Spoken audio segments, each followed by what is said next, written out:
High, সবাই কেমন আছেন? আশা করি সবাই ভালোই আছেন। তো এবার বলি এই ভিডিওটার ব্যাপারে। কাল যাচ্ছিলাম ডুমুরজলা স্টেডিয়ামে, যেতে যেতে এই ইচ্ছাপুরে এই মাঠটা হচ্ছে, আমি নাম মনে পড়ছে না ঠিক, ওইখানে যেতে যেতে হঠাৎ চোখ পড়ে যে এখানে সবাই সিনিয়ররা খেলছেন ফুটবল। আর ফুটবল খেলছেন, ক্রিকেটের যে বল ছোট হয় ওই বলটা দিয়ে এনারা খেলছেন। মোটামুটি সবার বয়স 45-এর ওপরেই হবে।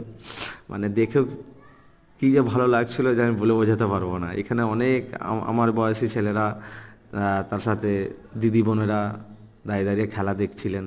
আমিও বেশ অনেকক্ষণই দেখলাম, বেশ ভালোই লাগছিল। আপনারাও দেখুন, বলবেন কেমন হয়েছে আর কেমন খেলছিলেন এনারা, সেটাও জানাবেন। Thank you.